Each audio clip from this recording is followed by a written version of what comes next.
High five!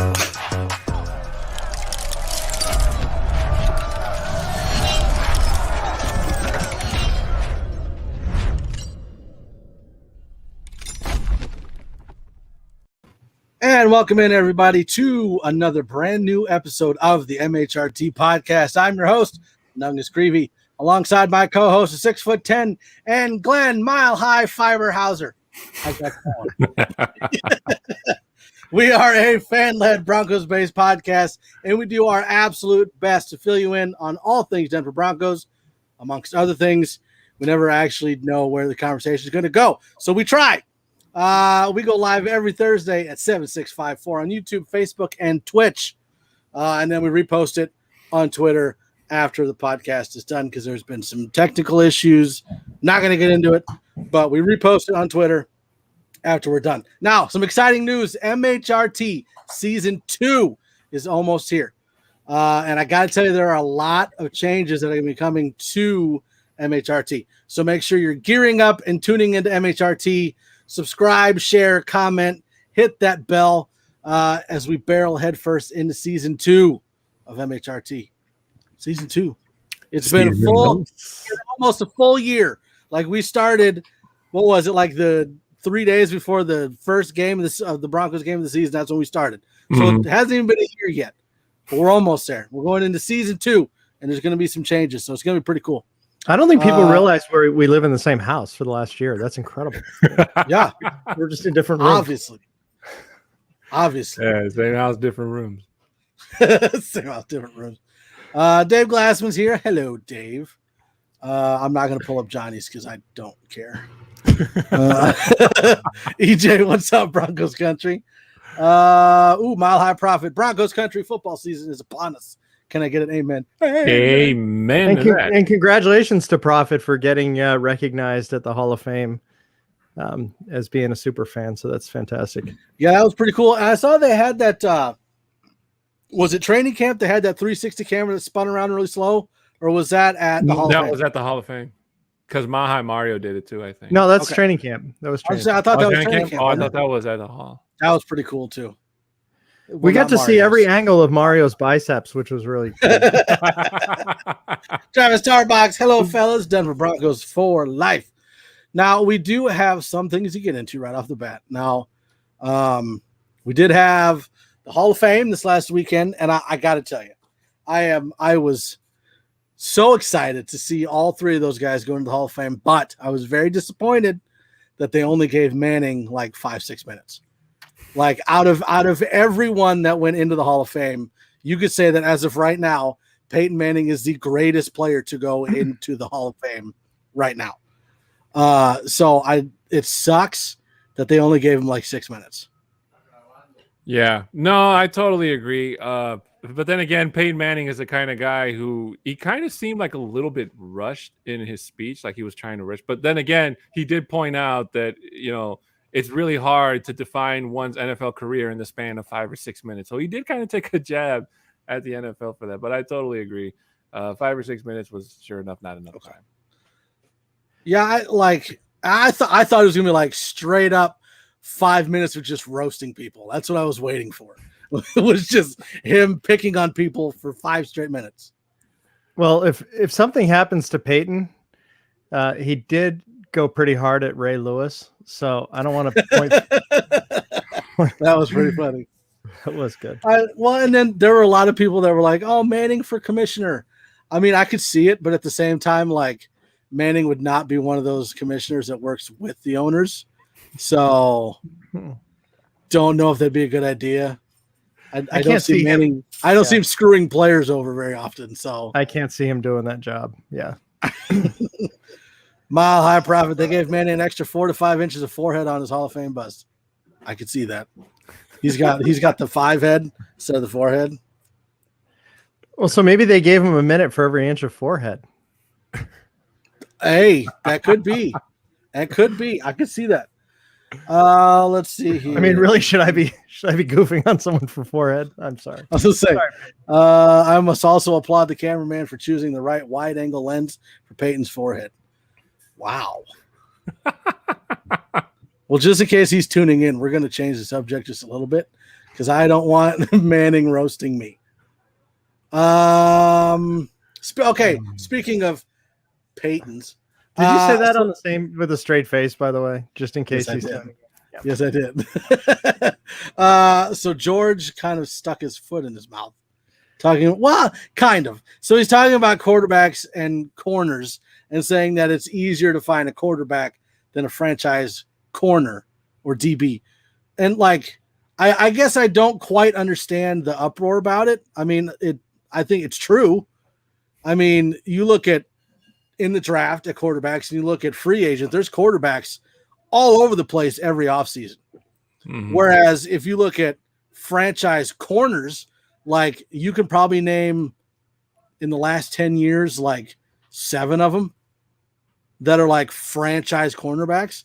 So, I mean, I get it, but I don't understand why he didn't just say we didn't want Fields. We wanted Surtain and then just leave it at that.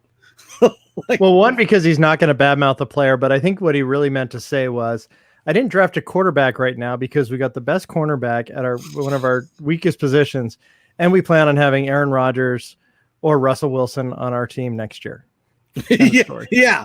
Well, and that's one of the things because Mario and Joey were having the chat on Twitter, and I was like, listen, it doesn't matter if we needed a quarterback or not. Like, if they're going to decide on a quarterback that they don't believe in, I would rather them go with the corner that they do, because it's not going to help anybody. Plus, you got to remember, like, Justin Fields has a medical condition that gets worse in elevation.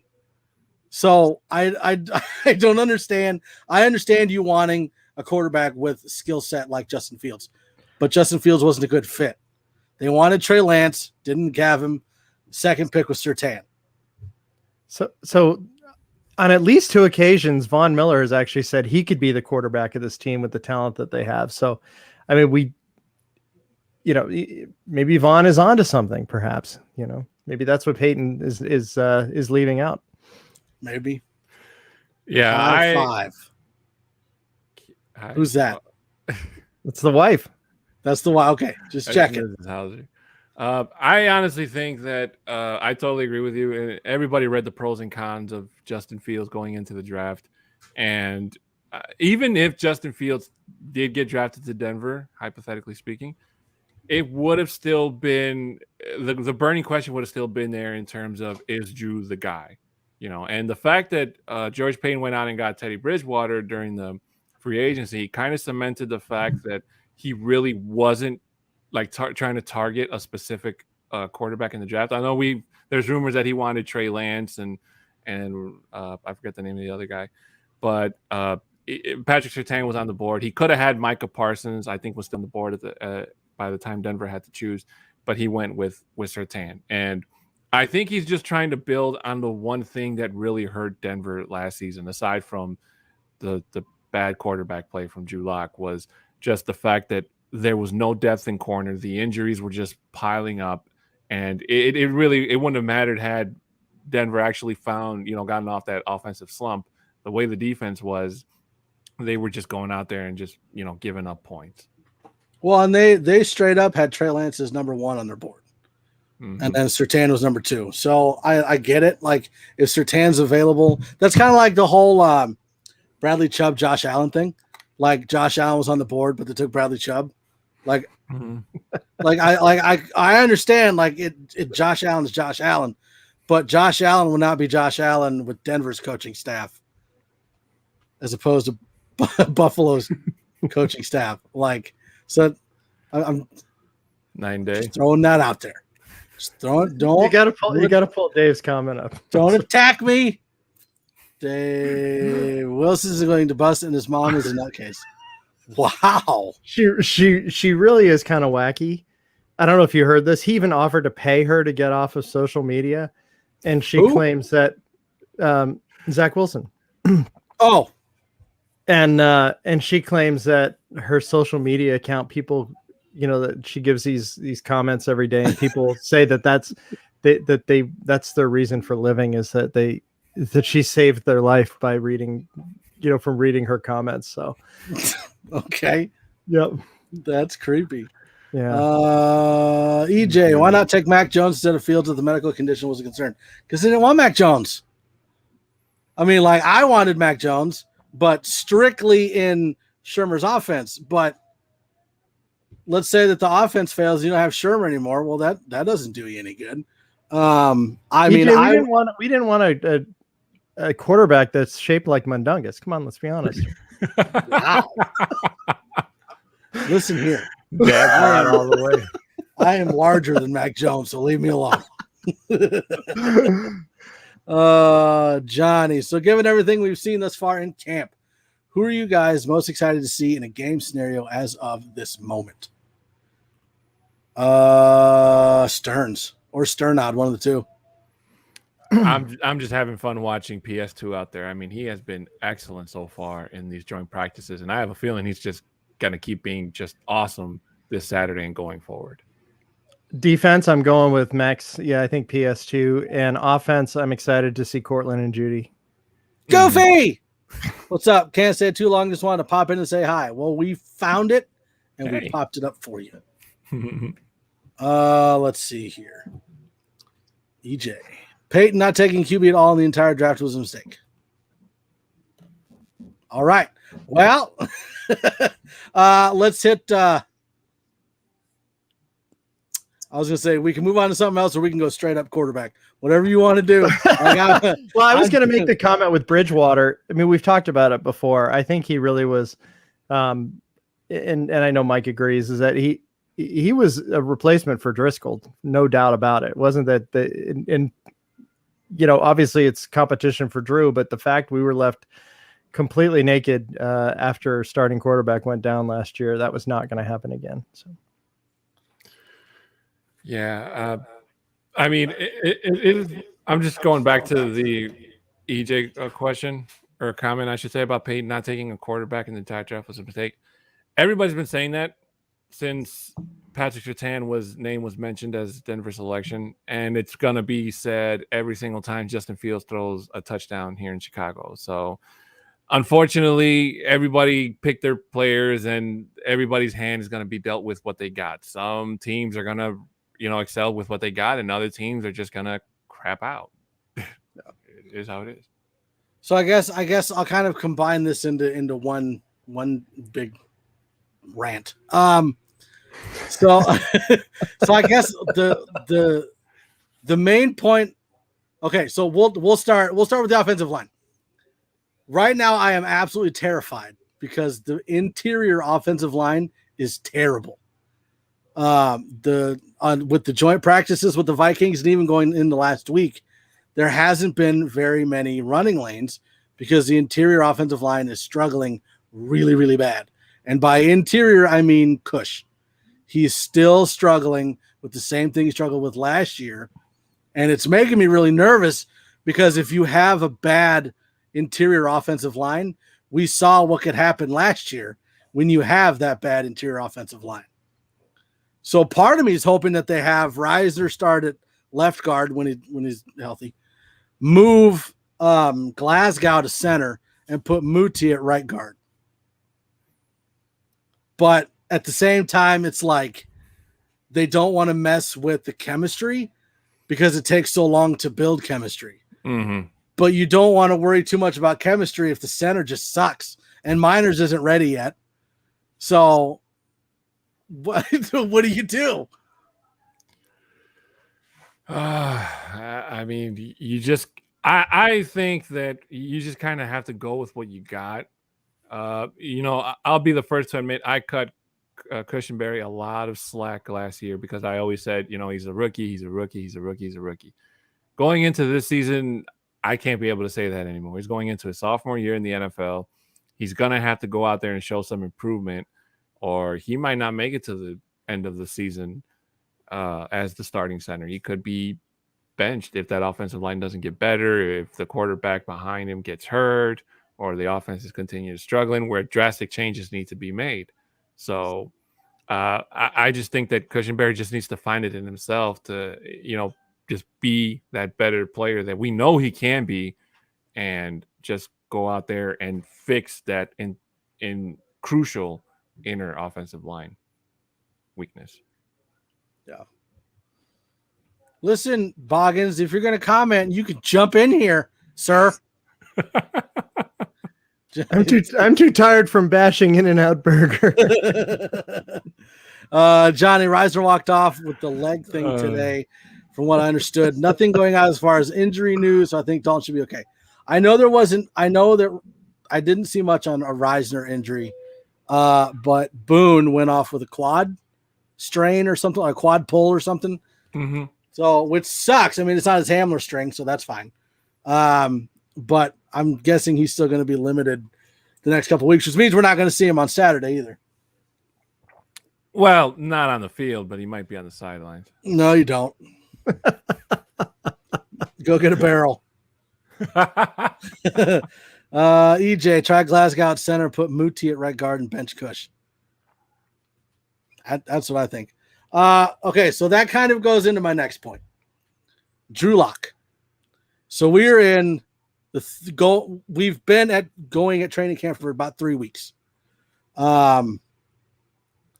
From everything that we've seen from last year, the year before that, training camp this year, Drew Lock is now, and for the foreseeable future, an average quarterback. He is not going to be a top 10 Aaron Rodgers, Tom Brady, John Elway type quarterback. He is an average quarterback. And this is the reason why I say that. Everyone is under the belief and has made their belief known that Teddy Bridgewater is a backup quarterback. He is not a starting quarterback in the NFL. There has been no separation in almost 3 weeks of training camp. None. And so you can't expect a guy that has practiced this way and shown what he has to just automatically be like, boom, throwing it like Aaron Rodgers in a game time and then shut it down in training camp. It doesn't happen like that. I'm not saying that's a bad thing, but I'm not going to say that Drew Lock is going to win us 3-4 more games than Bridgewater would. I think that either one is going to win us between 9 and 11 games. So at this point, I don't think it really matters who the starting quarterback is. However, if we have a bad interior offensive line, I'd rather have Teddy in there than have Drew. And the reason I say that is, yes, Drew is good at avoiding sacks, but when he gets pressured, that's when he makes mistakes and makes bad decisions, whereas Teddy doesn't. He may not be able to make all the throws that Drew can, but he's not going to throw it into triple coverage. That's why if it's an interior offensive line issue, I'd rather have Bridgewater over Lock. Listen, Mile High Prophet. So if this is what we're going by, that means that Aaron Rodgers' 4th year was his rookie year, right? That's how we're playing this. Ish. That's kind of a stretch, Mike. I mean, while 17 starts, I mean, if Drew Lock's 2nd year was considered his rookie year because that's when he got all the starts, then Aaron Rodgers' 4th year was his rookie year, right? I guess you could say that. I mean, he did play. I'm not going to agree. I want Prophet to still talk to me. No, and again, I'm not saying it's a bad thing, and I'm not. You look at Draymond Jones, you can see the progress that he's made as far as his play. You look at PS2, you can see the progress that he's made through training camp. And the one thing that we're not seeing from Locke is progress on his decision-making, which was the biggest problem that we had. He could fix his footwork and accuracy. That's fine. I hope he does. But the decision-making is the problem. So I'm not saying that he's not going to be a good quarterback, but I'm leaning more towards him being an average quarterback. I mean, there's no separation between Bridgewater and Locke right now. So if Locke has all this potential, is going to be a great quarterback, and he's tying with Bridgewater, then that means Bridgewater is going to be a great quarterback as well. Well, you mentioned average quarterback. I think with this team, if we have average quarterback play from either one of the guys or whomever, we're in really good shape. Yeah. I mean, just average with this talent, with this defense, if the injuries can can be held to a minimum, I think average quarterback play is completely acceptable. I'm good with that. Yeah, and average quarterback play is going to get us, again, 9 to 11 wins. Like, I have no doubt that either quarterback is going to get us there. The problem is average quarterback play is not going to keep Drew Lock around for the next 2, 3, 4 years. I don't think either one of these. He's going to have to do better than that in order to stay as a starting quarterback. I'm not convinced either one of these guys is on the roster next year, quite honestly, but that's just my humble opinion. No, I totally agree with you, Glenn. If they go into the end of the season with just average, especially Drew Lock, who's literally on a prove-it year, then, yeah, both of these guys aren't going to – well, maybe Bridgewater probably has more leniency because he came in under George Payton. Drew Lock came in under John Elway as his, as supposed golden boy, what have you.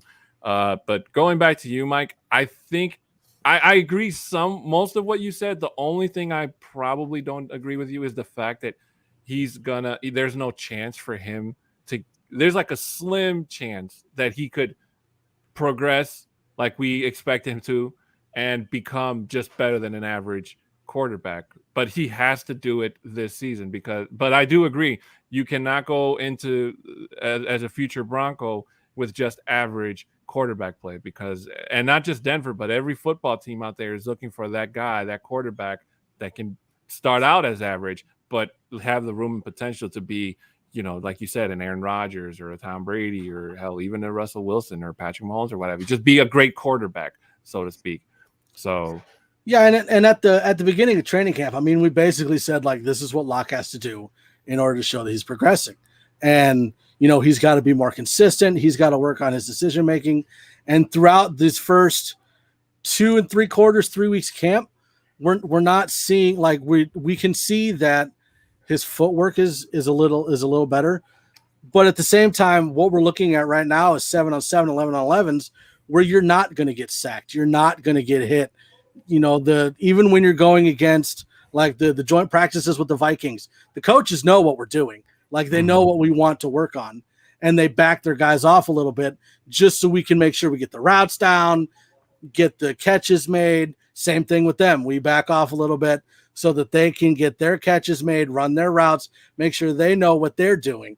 So if we're struggling with decision making now and you're not under pressure, it kind of makes me a little nervous that, when you get under pressure, and there's going to be pressure if we're having offensive line issues, that we're going to look at more of what we saw last year. And we're not seeing that consistency that we were looking for in Drew Lock, because we're still having the good practice, bad practice, good practice, average practice, good, bad, average. And that's the exact same thing that we were seeing last year. So I'm not insulting the guy. I'm not saying that he's going to be a terrible quarterback.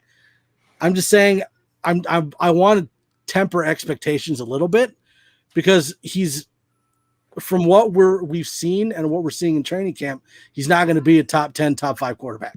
He's going to be an average quarterback, a great backup, but he's not going to be that franchise guy. This is almost a better conversation a week from now after we've seen the first game, and we'll be better to assess in a real game action with real tackling and real rushing and not the so scripted. So the guy's got the talent, and I really like both of the quarterbacks. I mean, I was watching their news conferences yesterday, and I'm impressed with both of them on a personal level, not only and I think they both have talent, and we don't need to discredit one in order to make the other one sound good. Like the people who love Drew always badmouth Teddy, and I don't think that's justified. And the people that like Teddy, a lot of times will go after Drew, and and I'm not saying that that's what you're doing, Mike. I think your assessment is exactly spot on. I mean, if the guy's throwing interceptions, if he's throwing in and throwing behind people and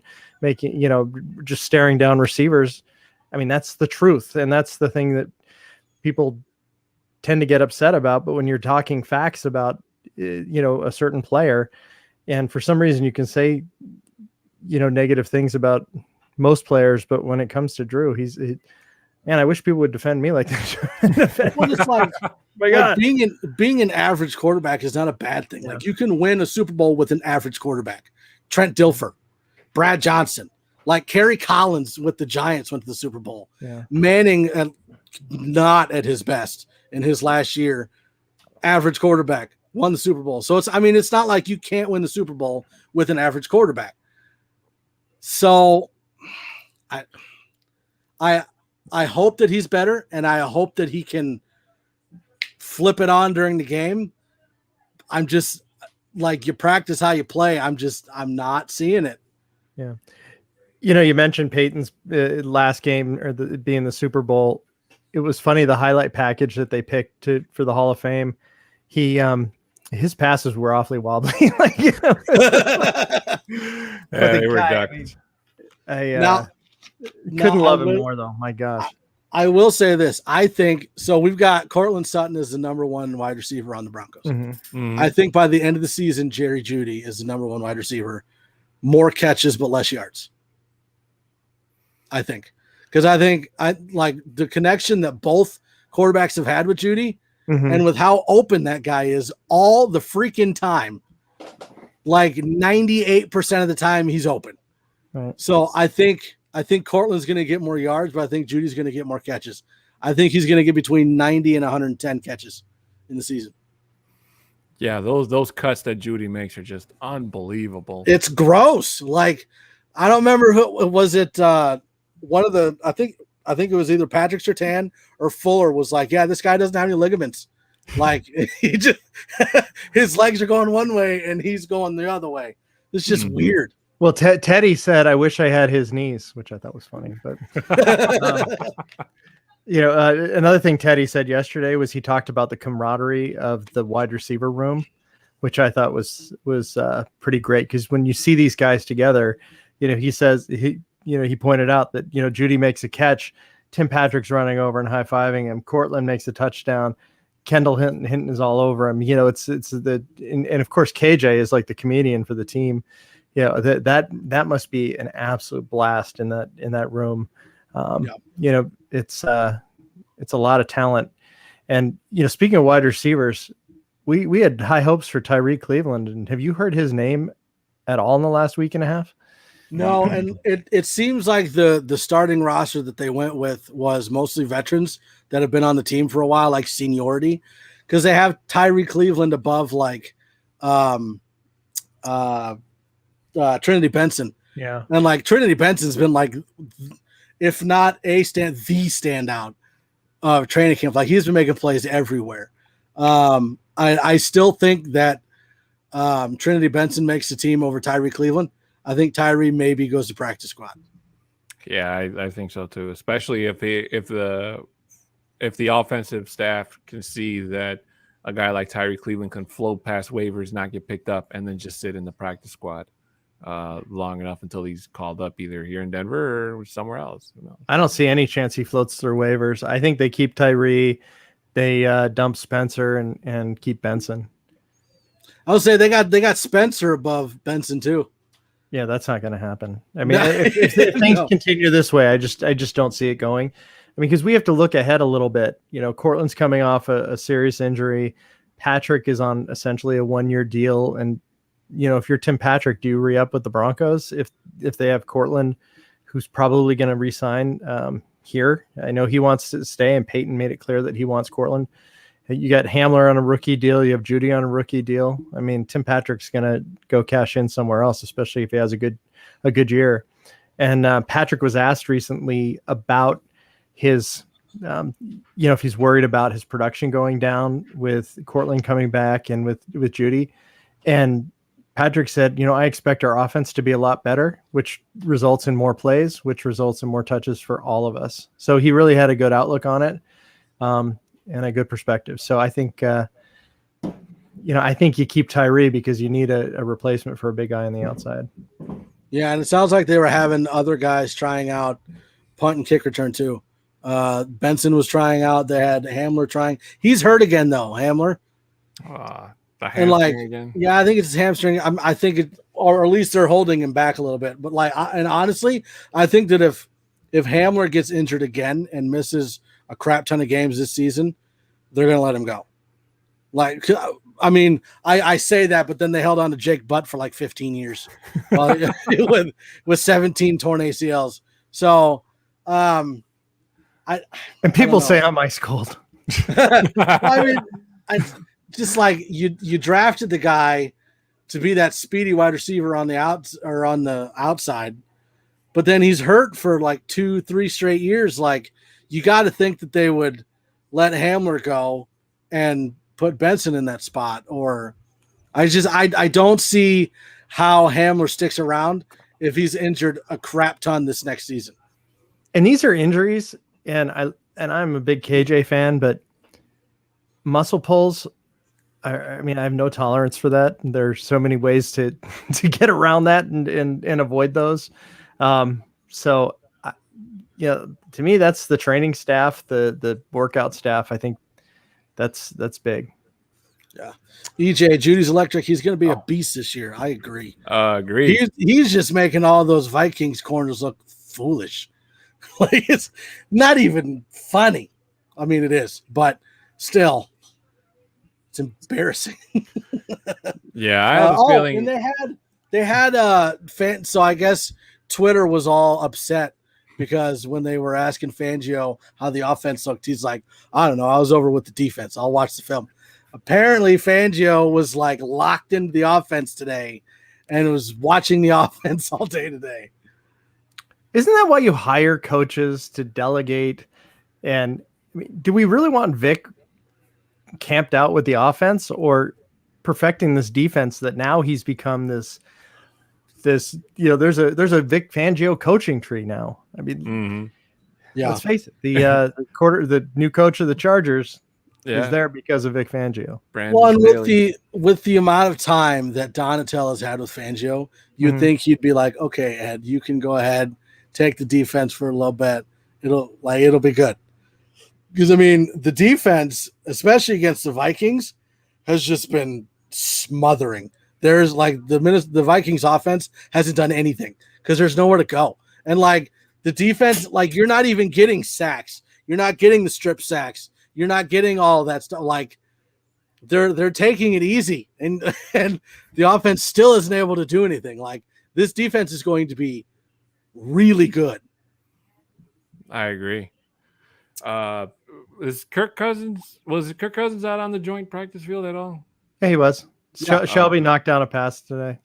Okay. Oh, happy birthday, Shelby, by the way. We'll say it, even though your teammates won't say anything nice about you. We love you. Happy birthday, Shelby. You're more than welcome to date my sister. Go ahead. I cannot. Mike was in Nebraska. He already dated her. Whoa. I don't. This isn't Arkansas, sir.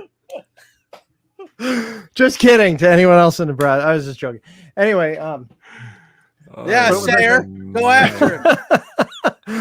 I have to tell you, I cannot get enough of these hidden video or the video cameras with the daily questions. Those are hilarious.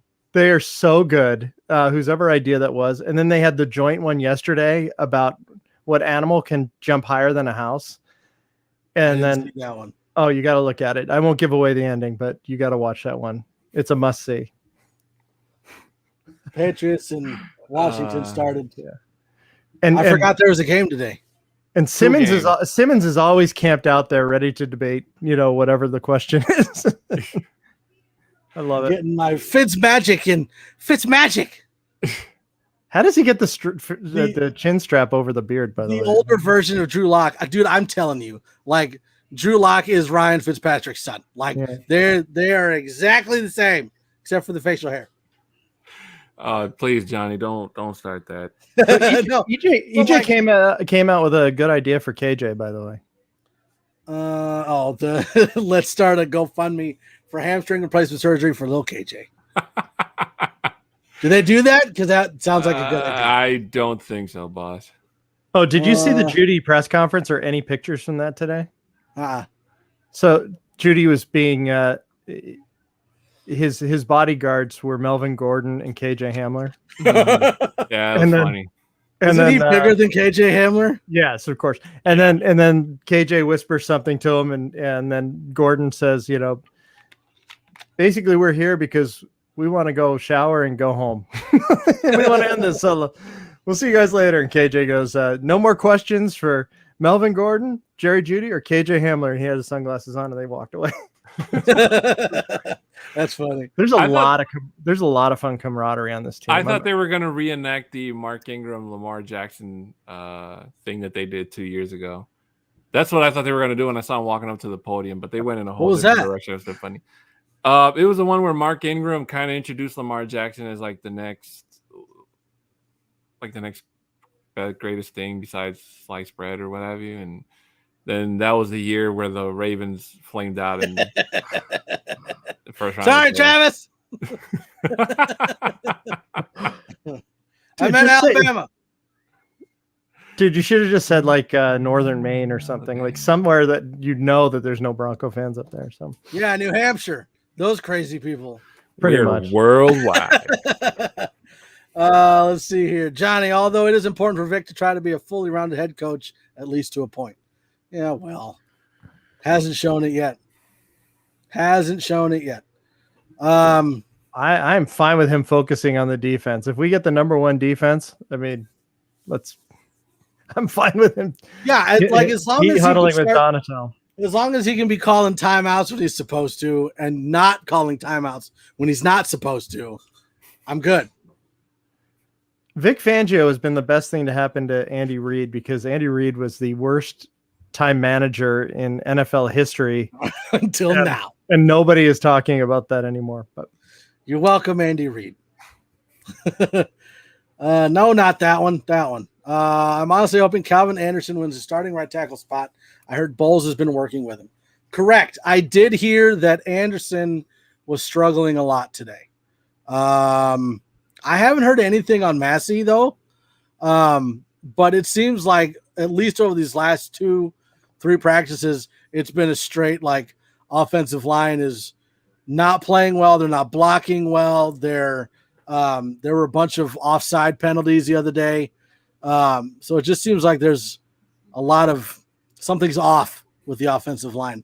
Now, when you say that Anderson is struggling, was he struggling in the right tackle position or left tackle or in general? Right tackle. In general? Okay, right tackle.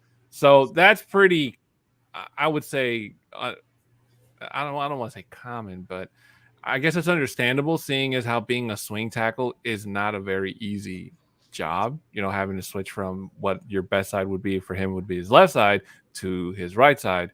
So it's gonna take some getting used to. Hopefully it's something that he can master quickly and that it doesn't take up an entire season or, knock on wood, our right tackle's getting injured and then he's forced to get thrown in that spot. So, but if he can try to do his best during preseason and, get a hold of things and, just get a sentiment for it should it be needed, then good for him.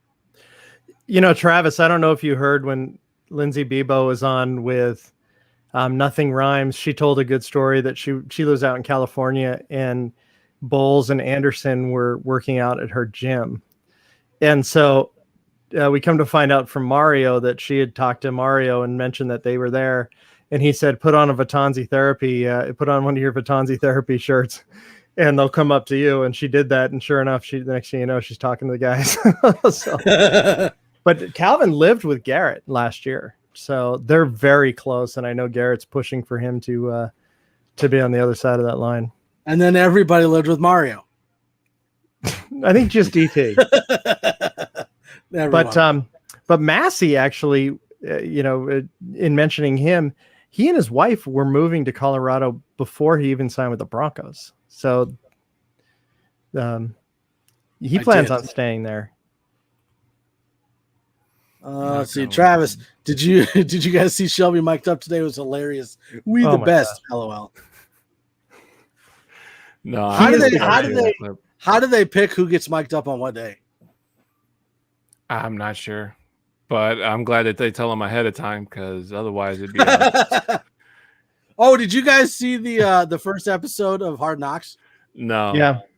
Dude, how many? What's that coach's name? The special teams coach. Bones? Yeah. Fossil? John Fossil? Yeah, John Fossil. How many Hard Knocks episodes has he been in? Because a couple times with the Cowboys, he was on there with the Rams. So at least 3. Dude, he got 5 minutes on vasectomy talk last. That's what I was gonna say. Like 5 minutes to talk about his vasectomy on Hard Knocks. Like, really?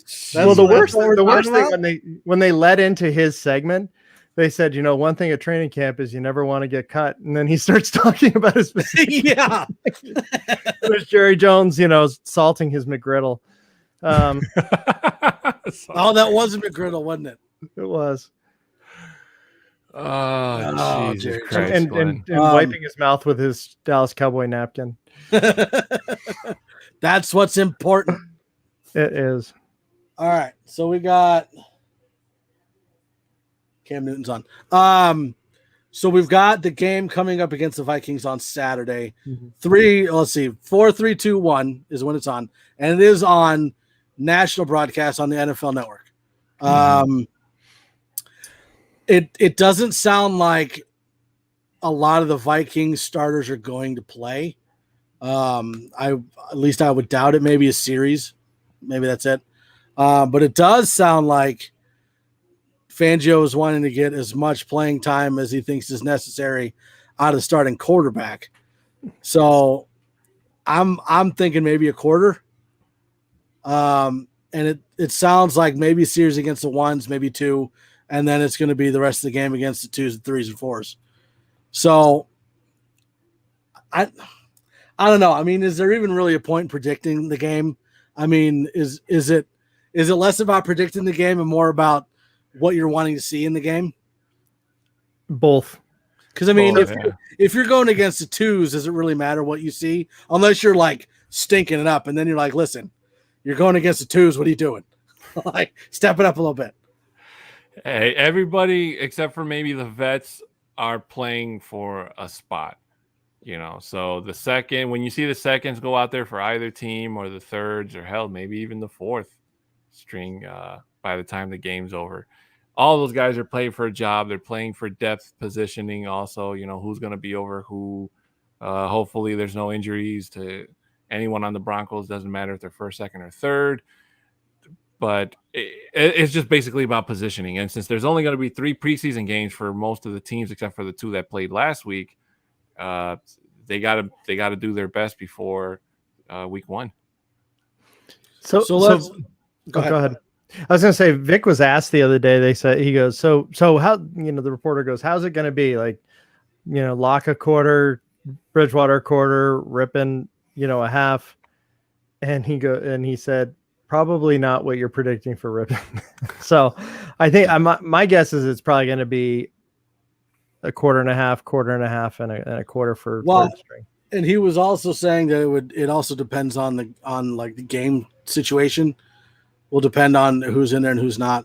Even though they did have Drew Lock in as starting quarterback, they did still have Bridgewater taking first team reps during practices. So I tend to agree, maybe like a quarter in a series and then a quarter in a series.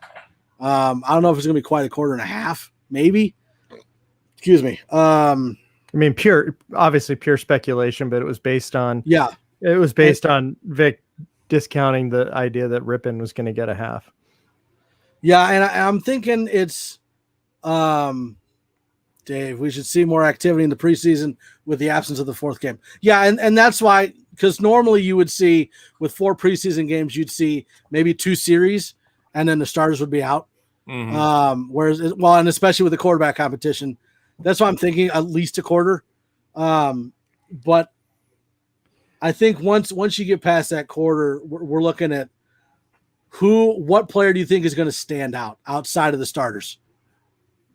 I mean, is there one? I mean, obviously we don't have Mike Boone, unless the injury's not that bad.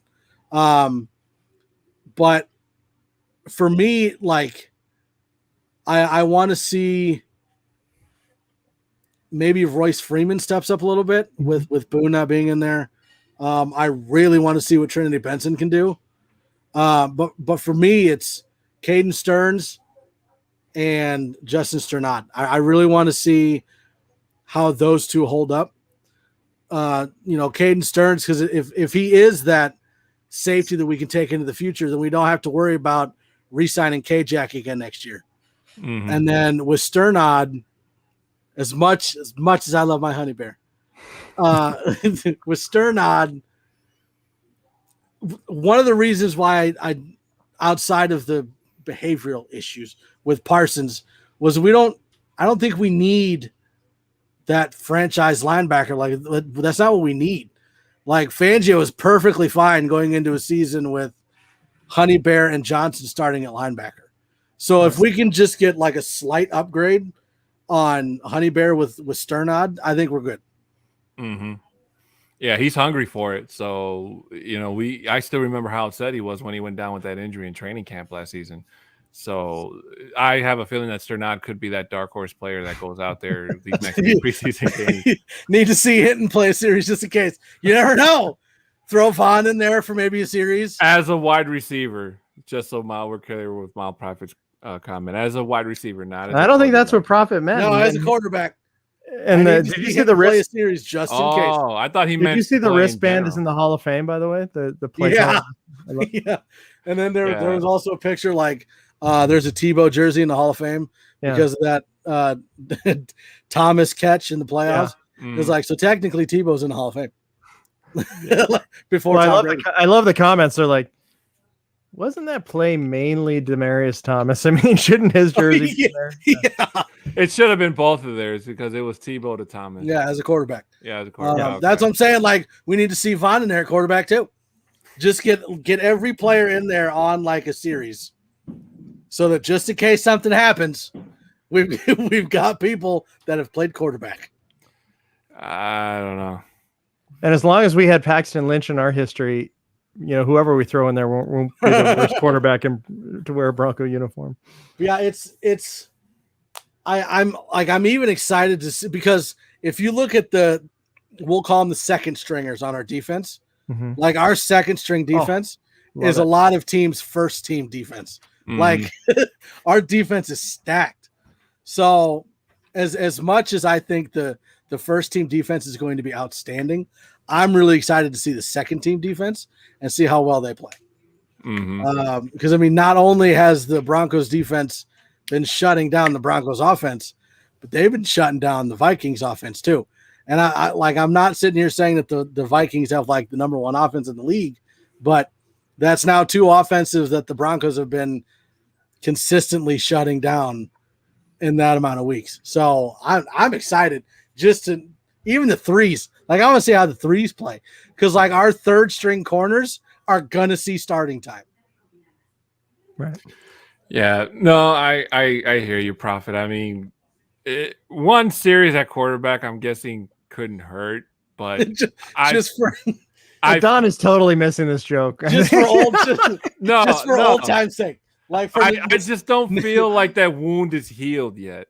Nostalgia purposes, you got to put it. It hasn't passed for me yet. Like, I'm telling you, every time I see anything with Drew Brees or a Saints logo or something, my mind automatically jumps back to that damn day. So, see, that day helped us. That day helped us get the number 9 pick, so I'm fine with it, quite honestly. Yeah. I'm not complaining about the outcome. I'm just not happy with the way it went down. No doubt. To that game. That's my whole thing. Yeah. And have we heard any more on the ownership situation or no? No, I've heard nothing. That's still the same thing. Yeah, they're still stuck in. Except the team is valued by Forbes at $3.75 billion now. So pocket change. With all the MHRT money back behind us, right? Yeah, and we still can't get a Hard Knocks. I'm gonna sell my lamp. Right? Yeah, there we go. Put it towards it. Oh, let's see here. I did like how when they released the depth chart, that Locke and Bridgewater were both co-starters. Like, that's funny. Oh, I thought that was funny. Dave Glassman, ain't no party like a Javonte party. Are we gonna see? Are we going to see a lot of Javonte though? Have to, like, right? Like Javonte and Gordon. Him and Freeman are probably going to get a good number of snaps Saturday. So Gordon, as long as the number ones are out there, Gordon will be out there. Just kind of warm it to stretch out the legs. But once they go out, it'll be the Javonte, Royce Freeman, and I don't know. Denver could pick up another running back from waivers or whatever before Saturday. I gotta say, Gordon is looking good, and he is in shape too. He got his haircut. Oh, that makes all the difference. But he's also showing fun personality, so I think the fans are starting to warm up to him a little bit as well. And I think that press conference he had where he's talking about when he came in and Philip Lindsay was here was the hometown guy. I think that's why with Philip, like with Lindsay not being here, makes it like that takes a whole lot of stress off of Gordon. I agree with you. Until he said that, it didn't dawn on me that maybe that was weighing on him. But if you think about it, I mean, a guy who grew up in Denver, went to CU, signs with the hometown team, nicknames the Colorado Kid. I mean, that is, and then you come in here and you're making 8 to 12 times as much, and everybody is just resenting you mainly because of your contract and for no other reason. So also being sober helps. Yeah. One of the other questions that I had was stupid. One of the other questions that I had was the Saints seem to be having an issue with Michael Thomas. It sounds like Michael Thomas wants out. Would Michael Thomas be a fit with Denver? No. Why? Well, no, hold on. I'm not saying to get rid of anyone, and it's not like I'm against any of our wide receivers, but it's Michael Thomas. I know it's Michael Thomas. There are two things that make no sense for that. One, $19 million a year. Two, he's $32 million dead money for the Saints if they get rid of him now. So that's not going to happen. Yeah, that whole Saints team with Drew Brees being gone, they're gonna come crashing down, man. I just have a feeling they're already in rocky discussions or roads with each other. Just because I kind of feel like that his injury was a bit of a cover up from the Saints. Glenn. So I just don't like the way that was handled. All right, how about he wouldn't be a viable option that made sense at this point? Yeah, Saints. Okay, so and again, we're not media personalities, we're fans. We can go wherever we want with this conversation. So let's say that the Saints and Thomas agreed to a restructured deal, and there's only like a couple million hit on the dead cap space, and they decide to trade him. Should Denver go after Thomas? No. Nope. Why? I don't know. I just feel like you'd have to get rid of a wide receiver at that point. Who would you get rid of? Spencer. Oh, come on. Spencer, Cleveland. Like, take your pick.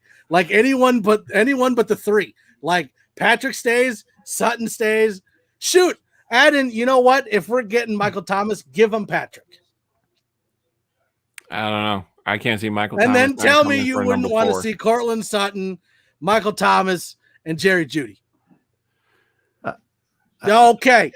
I don't know, man. I'm telling you, there's something fishy going on with that ankle injury of his. It could be a lot more severe than what he or the Saints organization has let on, which is probably why they're on such rocky terms. But going back to what Glenn said, just the salary cap hell that's going to start to cripple the Saints from the ground up, not just this season, but going forward for a good while, that's going to bring that entire team down. So, their morale is down.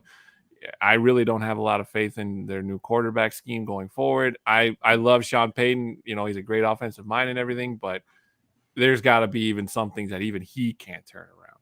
Patrick for Thomas, straight up. No traffic. That's how it's going to happen.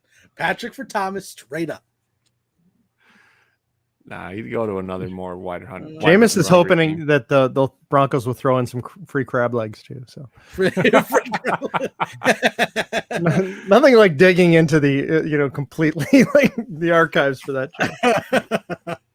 Oh man, I'm trying to think if there's anything else training camp wise that we didn't get into. I do think. And it's showing a lot that our defensive line, just the line itself, is outstanding. Like Draymond Jones has been a beast. Mm-hmm. And then you add in like McTelvin Najim has been having a great training camp too. And then throw in Shelby, Mr. Smacking Balls. That's what I'm going to call him, Mr. Smacking Balls. Mr. Smacking Balls. Like, you got a great defensive line right there. Adon's like, hey, wait, that's my nickname. Foosball champion, guys. Foosball champion. I will tell you, a friend of mine who's the Ohio State University alum, during the draft, the moment Draymond was picked by the Broncos, I get a text, dude, this guy, you're going to love this guy. And that was seconds after the Broncos picked him. So it was fun to hear some, some positivity about a player before we even realized what kind of potential he had. I'm really excited to see what Boone has. I honestly think, and again, this all depends on if Gordon blows it out of the water this year. I don't know if he's going to, but I would not mind having a Williams Boone 1-2 punch. Like, I am perfectly fine with that. I am excited to see what Boone has. So I'm hoping that his quad injury is not too bad. I'm hoping it's just like a strain and he's back in like 1 or 2 weeks. But to go with the defensive line, PS2 shutting the field down in the backfield.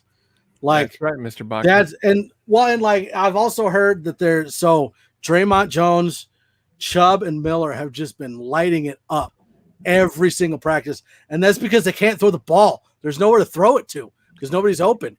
Like, even take PS2 out, you've still got Darby and Callahan and Fuller. And Ojimudi, I guess, has been looking pretty good these last practices. So there's nowhere to throw the ball, which is exactly what you want. Don't give them room to throw the ball and just let your rushers go. So again, I can see 30 sacks coming out of the edge rusher duo of Miller and Chubb. It doesn't even add in Purcell, and it doesn't add in Jones and Reed. I just see 30 between those two. Miller and Chubb. I saw on Twitter after practice today, Reed and Cooper were working together. Jonathan Cooper's been looking good too. Yeah. Mm-hmm.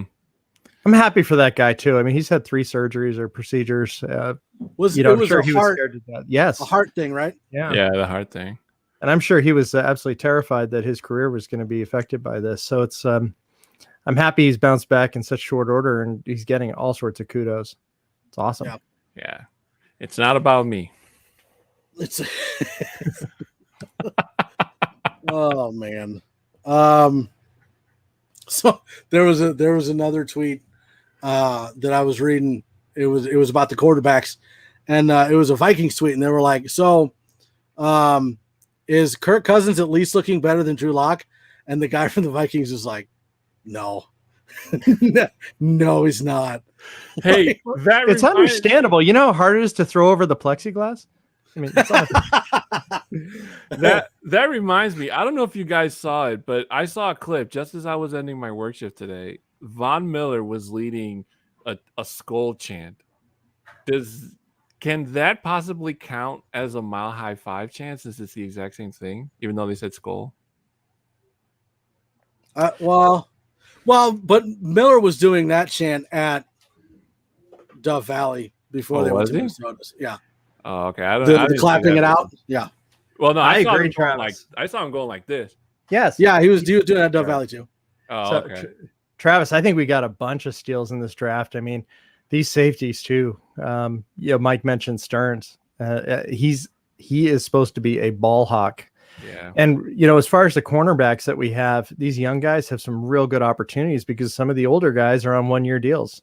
So there's I'm really excited about this defense. But just going back to the skull thing, so that's something that the Vikings do at their games anyway. Mm-hmm. But Vaughn does that at Dove Valley. So it was kind of cool that he was doing that to the fans there. I mean, I think when Vaughn finally leaves Denver, retires, we're going to realize what a personality and what a presence he had. I mean, to be doing that at an opposing team's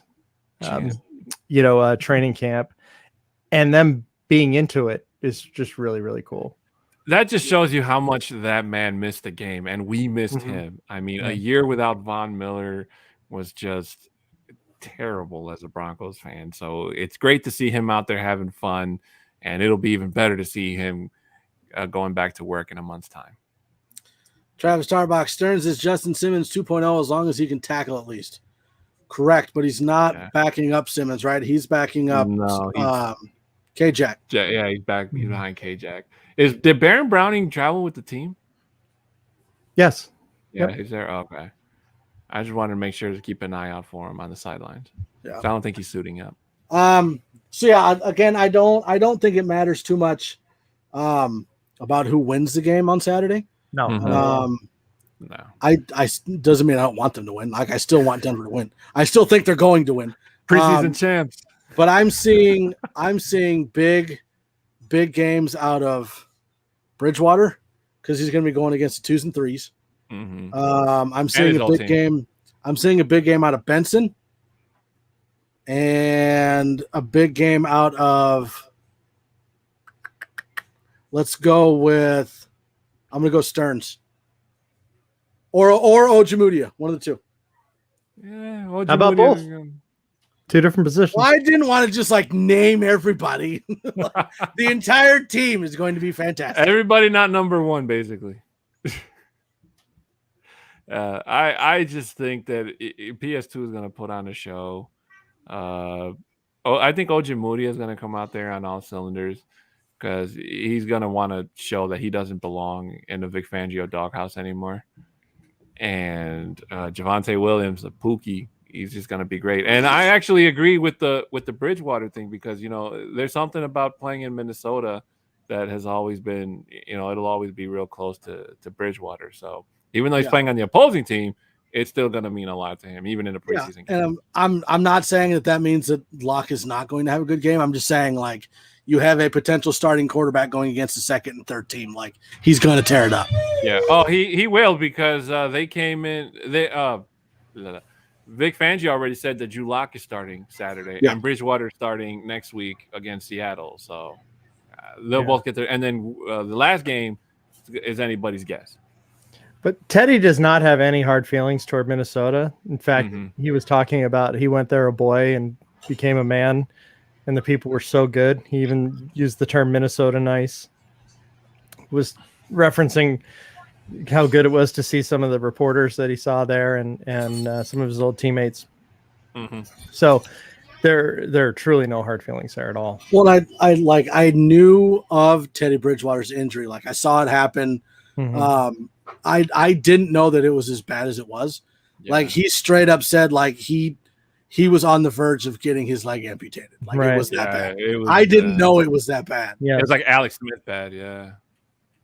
I mean that was nasty. That, yeah, when you saw, I saw that hit too. It was a practice or training camp injury where he wasn't. I thought it was a roll up. I think it was a non-contact, dude. I'll have to look it up, but I don't know. But yeah, and the same thing with Alex Smith. You're always worried about that knee, but at the same time, being able to come back from that, that guy loves football and wants to play football. If you're willing to come back from that, that's a lot. Yeah. Right. It was neat though. I know I'm referencing his press conference a lot, but it was very reflective. And he talked about the different teams that he was with. And he mentioned growing up in Minnesota and he went to New York and he was there for a short time and he mentioned something there. And then he said going to the Saints and being behind Drew Brees and, learning about being professional and consistent and being the same every day. And then when he referenced Carolina, clearly he did not love his time there. He mentioned, just being resilient and and almost I think it was standing up for himself, So it was everything else was a growth thing. And there was just almost sounded like it was just a miserable experience. Yeah, I know he definitely made his money in Carolina, but you got to take that Carolina year and set that aside. That was a blip. That wasn't that wasn't what actually is supposed to happen. The Jets here too. I mean, everyone likes to point out that he's on, his fifth team, but he went to the Jets. He left Minnesota only because of his injury. I mean, let's face it. Yeah. Mm-hmm. Well, and that's what I'm saying. Being a average quarterback is not a bad thing, depending on where you are. Average quarterback with the Saints, you're gonna get your wins. Average quarterback with the Steelers, you're gonna get your wins. average quarterback with the Ravens. Like, you're going to get your wins. So it's not being an average quarterback is not a bad thing. Look at Fitzpatrick, your boy. Right? But The journeyman. I mean, well, I'm just saying, like, honestly, like being an average quarterback and being on a roster like Denver has, it doesn't matter if you're average or franchise, like you're going to get your wins just because you have enough talent surrounding you to make you that really good quarterback. So that's why I honestly, I don't care who wins the starting job.